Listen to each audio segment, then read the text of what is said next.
Donc bonjour Alexandra. Bonjour Alan.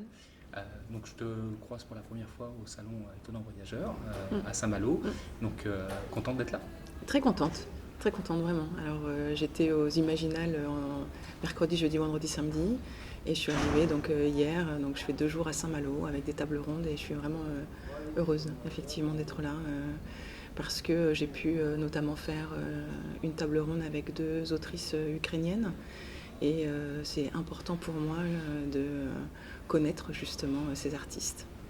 D'accord, et justement, alors j'ai regardé un peu ta biographie, ta bibliographie. Donc tu es au troisième roman Aux Forges Vulcain, quatrième si je ne dis pas de bêtises au total. Oui. Il y avait déjà Dans les ruines, Chanter dans les ruines, À crier dans les ruines. Mais chanter, c'est joli aussi. qui était aussi par rapport à l'Ukraine. Oui. Donc l'Ukraine représente beaucoup pour toi? Oui, l'Ukraine représente beaucoup, effectivement. Alors je suis d'origine ukrainienne, mes 4 grands-parents venaient d'Ukraine. Et quand j'étais petite, à chaque fois quand je me présentais, je disais « je suis ukrainienne ». Donc c'est quelque chose qui est arrivé très tôt chez moi. Et donc là, avec l'invasion ukrainienne, c'est quelque chose qui est revenu encore comme quelque chose de très essentiel, effectivement. Parce que quand l'invasion a eu lieu, ma première réaction a été de dire que j'allais y aller pour prendre les armes. Alors que je me suis jamais dit que je ferais une carrière militaire, par exemple. Donc ça a été vraiment quelque chose qui était de l'ordre d'une réaction alors spontanée et complètement aussi illusoire, puisque comme l'a dit mon fils à l'époque, donc il avait à peine 12 ans, et il m'a dit « mais maman, tu ne sais pas manier une arme ?» Ça a été vraiment sa réaction. Et effectivement, par la suite, je me suis dit que j'avais d'autres armes en ma possession. Voilà, et donc une des armes, évidemment, est l'écriture, et donc l'archiviste, qui est paru en octobre 2022, l'année dernière. Donc Oui. on est plein en plein dans le conflit ukrainien, qu'on découvre au travers des yeux de K. Oui. C'est qui cette petite fille? Petite ou grande fille d'ailleurs? Ah oui, alors K, c'est donc une archiviste qui s'occupe de sa maman qui est malade et qui ne sait pas d'ailleurs que l'invasion a eu lieu. Elle a une sœur jumelle qui est journaliste, un photographe journaliste, et qui elle est partie couvrir donc la guerre, et elle reste, elle est assez introvertie, elle aime bien être dans sa bibliothèque d'archives et être un peu en dehors du monde, comme un refuge en quelque sorte. Les mots sont son monde en quelque sorte. Et ce qui m'a étonné sur le personnage de K, c'est son nom, K. Oui. C'est la seule qui n'est pas réellement nommée, puisqu'on a le nom de sa sœur, Oui. on a le nom de sa mère. Oui. Et du coup, ça m'a fait penser à la poupée, la Montanka. Est-ce qu'elle représente en quelque sorte, est-ce que c'est une Montanka du peuple ukrainien? Ah oui, on peut voir ça comme ça, effectivement. Alors c'est la première fois qu'on me fait cette comparaison. Alors K, effectivement, n'est pas nommé tout simplement parce que je voulais que le livre ait un peu un aspect de conte. C'est-à-dire que si je nomme un personnage, par exemple si je l'avais nommé Katerina, immédiatement on sait que c'est une personne slave. Alors que là, K, même si on sait que ça se passe en Ukraine, K a une portée un peu plus universelle. C'est-à-dire c'est un personnage de conte. Et en même temps, K a un nom tronqué, un petit peu comme l'Ukraine actuellement. Et la lettre K commence et termine mon nom. Donc ça faisait un peu l'alpha et l'oméga. Je suis aussi professeure, et quand j'ai commencé à enseigner, les élèves m'appelaient Madame K. Et donc voilà, c'est resté un petit peu K, c'est aussi Kiev, c'est aussi Kharkiv, c'est aussi Kherson. Dans l'Ukraine, il y a un K aussi. Donc c'est pour moi une lettre qui représente, qui est une forme d'allégorie en quelque sorte de ce pays. Et on a de l'autre côté l'autre allégorie, puisque le grand homme avec son chapeau noir n'est pas réellement nommé non plus. Et on a plus l'impression qu'il représente l'État russe plus qu'un individu au sein de l'armée. Oui, complètement. Oui, oui. Alors lui aussi, je voulais qu'on ne connaisse pas vraiment son origine. Il peut effectivement travailler pour un gouvernement ou pour des oligarques. On ne sait pas exactement. Et là aussi, ne pas le nommer, ne pas dire non plus d'où il vient. L'adjectif russe, par exemple, n'est jamais écrit. C'était important pour moi là encore, de le rendre flou, tout simplement pour avoir un côté un peu universel. Parce que quand un lecteur lit, il sait très bien d'où il vient, donc la question ne se pose pas. Malgré tout, on sent aussi dans tout le poids, enfin ce qui m'a impressionné, moi je ne connais pas du tout l'Ukraine, au-delà des images dramatiques qu'on voit en ce moment. Tout au long de ton texte, on découvre la culture ukrainienne, on se rappelle aussi un certain nombre d'acteurs philosophiques, écrivains, peintres de cette culture-là. C'est aussi un moyen de mettre en avant cette culture ukrainienne, ce peuple ukrainien. Oui, tout à fait. En fait, alors pour la petite histoire, quand l'invasion ukrainienne a eu lieu, je n'avais pas prévu d'écrire ce livre. Et donc, ça m'a vraiment arrêtée dans mon écriture au départ, parce qu'il y a une forme de sidération qui se crée, c'est-à-dire que le monde percute l'imaginaire, et à ce moment-là, tout est un peu chamboulé. Et il s'avère que le lendemain en fait, de l'invasion, j'étais à une rencontre avec des lycéens à Compiègne pour écrire dans les ruines. Donc mon premier roman qui parlait déjà de l'Ukraine, notamment autour de Tchernobyl. Et en fait, il y a un des lycéens qui me dit... alors très rapidement, les questions ne concernent plus le livre, mais concernent l'actualité. Et un lycéen me dit, est-ce que Ivan, qui est un des personnages dans les ruines, aurait pris les armes ? Et là, alors je suis déjà pleine je suis déjà prise par une certaine émotion, et j'ai un lycéen en face de moi qui sort le personnage de son rôle et qui le fait devenir personne. Et je trouve ça magnifique, c'est-à-dire que pour lui, c'est plus une fiction qu'il a lue, mais c'est une réalité. Et je lui dis, bien sûr qu'il aurait pris les armes. Et un autre lycéen me répond alors, eh bien madame, il va falloir l'écrire. Tout simplement parce que, donc après, d'autres me disent qu'ils ont beaucoup appris dans Écrit dans les ruines. Ils ne connaissaient rien de l'Ukraine et que ça a été une façon, effectivement, d'en savoir plus. Et là, eux me disent qu'ils ne comprennent pas ce conflit. C'est-à-dire qu'il y a plein de paroles complètement contradictoires et qu'ils ont besoin d'en savoir plus sur ce pays. Et l'après-midi, il s'avère que je rencontrais un archiviste qui m'a fait visiter sa bibliothèque d'archives. Et donc, dans le train du retour, j'ai eu envie, effectivement, d'écouter plutôt la parole des jeunes, à qui, généralement, on dit les jeunes ne lisent pas, les jeunes ne s'intéressent pas, alors que là, vraiment, il y avait quelque chose de l'ordre de « écrivez-le, on en a besoin ». Et il fallait écouter, effectivement, cette jeunesse.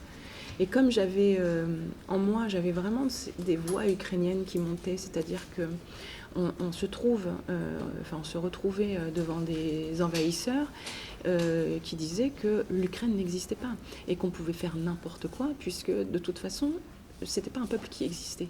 D'où aussi ces atrocités permises et commises. Et ça, en fait, j'ai vraiment eu envie de montrer que déjà, c'est pas un pays qui est né à la chute de l'URSS, c'était un pays et une culture qui existait bien avant. Ça fait, on parle du 10e, 11e siècle, hein, on parle déjà de l'Ukraine. Et il y a cette fameuse Rousse de Kiev, qui n'est pas la Russie de Kiev, mais c'est le berceau finalement de l'Ukraine. Et donc j'ai eu envie effectivement de retravailler différentes figures, différents artistes ukrainiens importants pour moi. Et par la suite, comme je faisais des recherches sur ces artistes-là, de fil en aiguille, par ricochet, je suis tombée aussi sur d'autres artistes que je connaissais moins, comme Alla Horska par exemple. Et Alla Horska, quand j'ai découvert son histoire, c'est une femme qui pourrait... Enfin, on pourrait faire un roman sur Alla Horska, et donc j'ai eu envie d'en parler. Et puis, et c'est une façon effectivement de brosser, de montrer cette richesse ukrainienne. Et ce qui est plutôt sournois dans le texte que tu nous proposes, c'est que finalement, l'Ukraine, on essaie de l'éliminer pas d'un point de vue militaire, on essaie de l'éliminer comme une absence de culture, comme une absence d'existence individuelle, et c'est probablement le pire. Oui, oui, oui. C'est vrai que j'ai tenté, j'ai imaginé finalement ce qui pourrait être le pire. Il y a, quand on voit un envahisseur, en fait, ce qu'il fait, c'est qu'il va vouloir détruire une culture. Mais pour moi, quand on détruit une culture, chez le peuple, il y a toujours cette nostalgie de cette culture. Et cette nostalgie qui permet à ce peuple de se relever à un moment donné, de résister. Notamment parce que j'ai toujours entendu ma grand-mère dire qu'elle ne pouvait pas parler ukrainien, que c'était interdit, mais malgré tout, chez elle, avec sa famille, elle continuait de le parler. Et pour moi, en fait, il y a ce côté-là, c'est pas parce que quelque chose est détruit ou interdit que les gens vont cesser d'y penser. Alors que là, et l'homme au chapeau l'explique bien, c'est-à-dire qu'il ne s'agit pas de détruire cette culture, mais de la falsifier. Et quand on falsifie, alors notamment le premier travail qu'elle doit faire, c'est de falsifier l'hymne ukrainien. Et je me suis moi-même plongée dans cette falsification, c'est-à-dire que j'ai repris l'hymne ukrainien, et comme c'est une langue à déclinaison, il suffit de changer par exemple la terminaison d'un mot. Ce n'est plus par exemple quelque chose pour un datif, mais on peut changer avec et en fait en changeant ne serait-ce qu'une seule lettre donc à la fin d'un mot, le sens de l'hymne change complètement.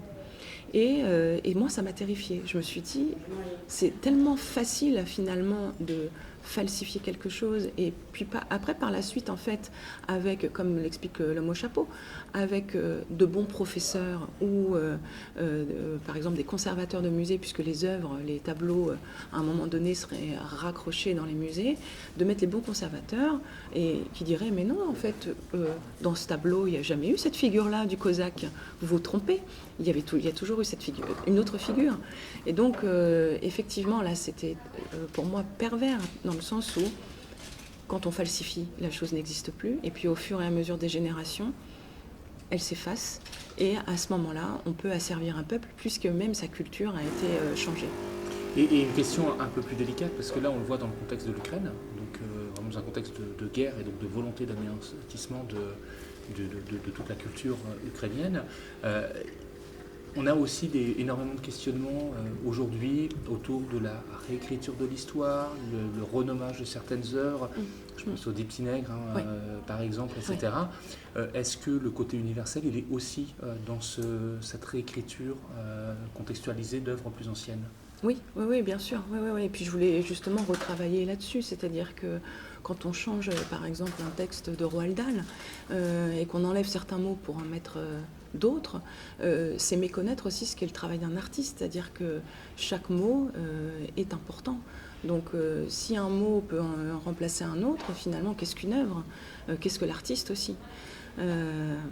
Voilà, donc oui, ça s'inscrit aussi, on a fait aussi pas mal de ponts avec les fake news, c'est-à-dire que là, et c'est assez pernicieux là aussi les fake news, parce que même si à un moment donné on sait que ça a été une fake news, la graine est plantée, c'est-à-dire l'esprit peut se dire pourquoi pas.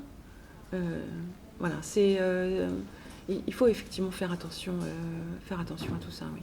Oui, parce qu'on retrouve aussi, alors je ne sais pas si c'est une référence qui va correspondre à ce que... j'ai vu un petit côté 1984. 1984, on appauvrit la langue pour contrôler le peuple. Là, le message est clair. On veut falsifier la culture pour contrôler le peuple aussi. Oui, complètement. Et d'ailleurs, en fait, alors moi, là, je rebondis sur cette question et sur la question précédente, parce que je suis aussi professeur de latin et de grec. Et c'est vrai je travaille avec mes élèves sur une culture qui n'est plus du tout la culture actuelle. Et par exemple, quand je leur dis que non, les femmes n'étaient pas considérées comme des citoyennes, ou le rapport avec le père, le pater familias, les jeunes filles s'offusquent, à raison. Et en fait, le truc, c'est de ne pas rejeter en masse non plus... comment je pourrais dire ça? Bien sûr qu'il faut rejeter, mais ce n'est pas l'occulter complètement, c'est-à-dire que ça fait partie de notre culture, même si effectivement on ne peut pas dire mais si, bien sûr, c'était bien cette culture, au contraire, mais de montrer que c'est une culture archaïque qui a donné la société actuelle, c'est-à-dire qu'on ne peut pas non plus se couper de celle-ci.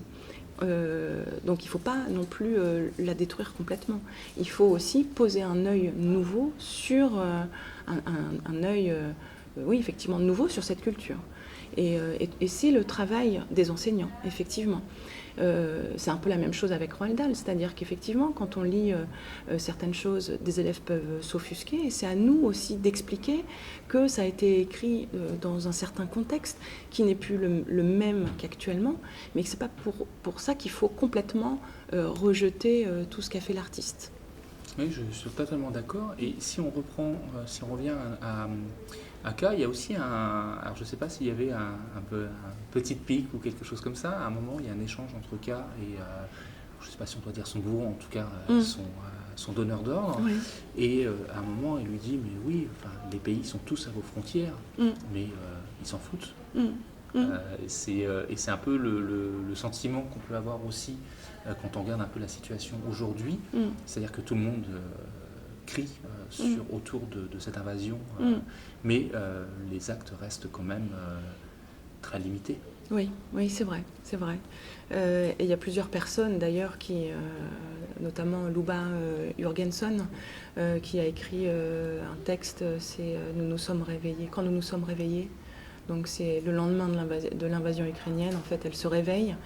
Et en fait, elle dit que cette invasion remue plein de choses. C'est-à-dire que c'est une personne qui est partie du RSS dans les années 70, si je ne m'abuse. Et là, les premières choses, les premiers ressentis qu'elle a eus, c'est elle avait l'impression qu'on l'avait rattrapée, que les soviétiques l'avaient rattrapée. Donc vous imaginez, en fait, c'est au niveau du temps, c'est-à-dire que ce sont des décennies après, elle retrouve finalement ce qu'elle avait déjà vécu dans sa jeunesse avec, par exemple, cette porte d'entrée, quand quelqu'un toque à la porte et que la grand-mère se fige en disant on éteint la lumière, personne ne parle parce qu'on ne sait pas finalement si on va être pris ou pas. Là, de nouveau, elle était replongée dans cette hantise. Et elle-même, elle dit qu'il faut vraiment qu'on fasse attention à ce qui se passe là-bas. C'est-à-dire que dans le discours que nous avons de Poutine, c'est effectivement on veut détruire l'Ukraine. Et certaines personnes pensent qu'il va s'arrêter là, sauf que ce n'est pas le cas. C'est-à-dire que là, pour l'instant, on a cette forme de bouclier que représente l'Ukraine. Mais si ce bouclier ne sera pas détruit, mais dans le pire des cas, il faut faire vraiment attention à la suite, c'est-à-dire les pays baltes, la Finlande. Et De Gaulle avait dit, en fait, avec ce genre de folie, on ne peut pas négocier, on ne peut pas effectivement dire oui, peut-être que, ou on attend. Tout simplement parce que cette personne ne s'arrêtera jamais. Ce qui est, et ce qu'on voit ressortir énormément, et ça correspond aussi à ce que tu as dit en début d'échange autour du fait que je vais prendre les armes, etc. Et on sent une vraie résilience du peuple ukrainien. Moi, je suis très marqué par le président Zelensky, qui est quand même un comique, et qui se révèle être, un personnage iconique de la lutte. D'où vient cette énergie? En fait, je pense que malheureusement, elle vient du fait que l'histoire, depuis des centaines d'années, ne cesse de nous montrer que l'Ukraine est un pays à envahir. Ça s'est joué déjà avec, en fait, même quand on prend les invasions mongoles, hein, de toute façon, c'est-à-dire que c'est un pays, et je l'explique un petit peu dans l'archiviste, c'est un pays au carrefour des choses, c'est-à-dire que c'est effectivement, alors, il est situé à un carrefour des choses, c'est-à-dire que c'est le pendant entre l'Europe et puis après de l'autre côté, donc la Russie et puis l'Asie. Et en même temps, c'est un pays extrêmement riche, malheureusement pour les Ukrainiens. C'est-à-dire qu'à l'ouest, on a cette Tchernosium, c'est-à-dire une terre noire qui est très fertile, d'où le côté l'Ukraine est le grenier à blé de l'Europe. On a des minerais aussi à l'est, ce qui fait que c'est une terre qui est effectivement désirable en quelque sorte.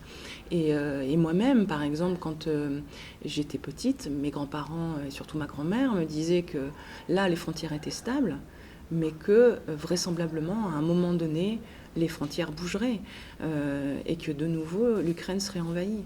Alors elle me disait, j'espère que tu ne le verras pas, mais vous voyez, en fait, c'est quelque chose qui est de l'ordre de ça va se passer. Et les Ukrainiens grandissent avec ça va se passer à un moment donné. Si ce n'est pas notre génération, ce sera la génération d'après. Et si on regarde d'ailleurs au niveau des poètes, des artistes, et c'est aussi l'objet de l'archiviste, c'était pour montrer justement que l'Ukraine, si l'Ukraine s'est levée comme un seul homme, c'était justement parce que il se disait que ça allait arriver.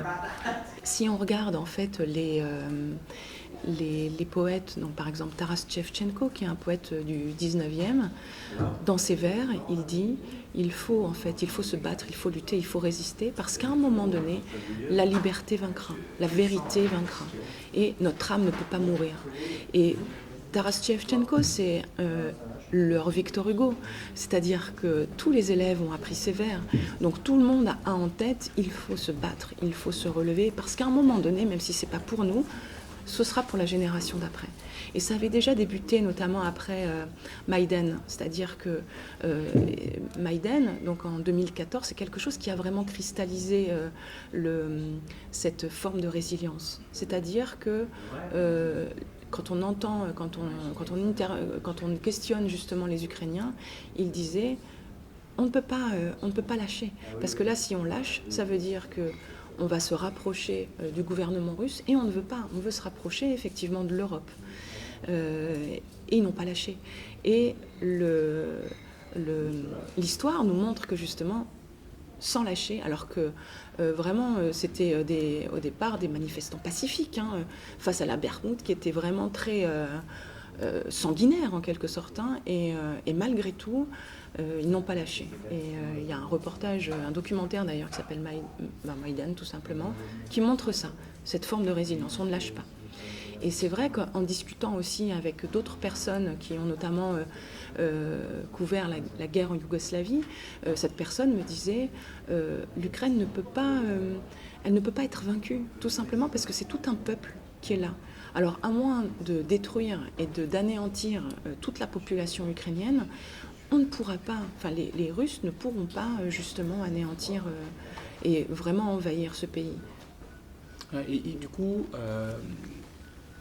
là on est parti de l'archiviste, donc Oui. un roman. Est-ce que c'était réellement ta volonté, en écrivant l'archiviste, que ce soit ces questions-là finalement qui se posent au lecteur et qui ressortent du lecteur? Est-ce que c'est vraiment ce que tu voulais faire avec ton roman? Oui, alors j'avais vraiment... En fait, pendant l'écriture, donc au tout départ, quand l'invasion a lieu, généralement les journalistes disaient dans 3-4 jours, voilà, c'était l'armée russe quand même, c'était une grande armée mondiale et on avait un peuple dont on ne connaissait pas l'existence généralement. Les Ukrainiens, généralement, on dit oui, bon, ce sont des Russes. Voilà, c'était ça. Sauf que là, justement, on avait de nouveau... Sauf que là, effectivement, on a eu ce peuple qui a déjoué complètement tous les pronostics, en quelque sorte. C'était de nouveau David contre Goliath. Et moi, je savais, en fait, qu'il résisterait. Et j'étais devant ma télé et je disais, mais non, ils ne vont pas être battus, c'est pas possible, ce n'est pas possible. Et je voulais montrer ça, justement, que c'était une surprise qui n'avait pas lieu d'être, parce qu'ils ont cette résilience en eux. Hier, j'ai eu une table ronde avec donc 2 autrices ukrainiennes, et elles disaient que dans cette résilience, il y avait aussi cet aspect, l'humour qui était vraiment très présent chez les Ukrainiens. Et par exemple, une des personnes disait que quand il n'y avait pas d'électricité le soir et qu'ils ne pouvaient pas finalement avancer dans leur travail, etc., ils disaient bon, et ben finalement qu'est-ce qu'on va faire? On va profiter de ce temps pour faire de nouveaux Ukrainiens. Donc il y a de ça, et puis il y avait aussi ces petites choses autour du tracteur, par exemple, je ne sais pas si vous avez vu, mais un tracteur qui tire un char russe, voilà, c'est ça l'Ukraine, c'est-à-dire trouver de la lumière là où finalement les bombes tombent. Et c'est vrai que même il y a des images dans le métro, donc maintenant plus maintenant, mais au tout départ, quand il y avait des bombes qui tombaient à Kiev, il y avait... donc les gens se réunissaient, il y avait des chants qui montaient. Et c'est magnifique, c'est-à-dire que c'est cette force du peuple. D'accord, donc merci beaucoup. Alors j'aurai encore des cinquantaines, des centaines de questions à poser, tant le livre est en même temps court et riche, impactant. Si tu devais dire ton mot de conclusion un peu sur un message que tu voudrais faire passer, alors que ce soit autour de l'archiviste, autour de l'Ukraine ou autour du métier d'écrivaine. Pour l'Ukraine, Slava Ukraini, et gloire à l'Ukraine, donc. Et pour l'écriture, je dirais que c'est un livre qui m'a permis effectivement d'être avec les Ukrainiens. En fait, c'est une écriture qui m'a vraiment sauvée. C'est-à-dire que j'étais séparée entre cette envie d'être là-bas et cette impossibilité d'y être, puisque je ne pouvais pas laisser mes classes. Et donc, effectivement, c'est une écriture, là, pour le coup, l'écriture, c'était vraiment une écriture cathartique. Fatigante aussi, mais parce que parfois j'enchaînais ma journée de classe, et le soir, je me disais, bon, je vais peut-être pas écrire ce soir. Et il suffisait que je jette un œil à l'actualité et je me disais, mais en fait, tu es qui pour être fatiguée de ta journée de cours?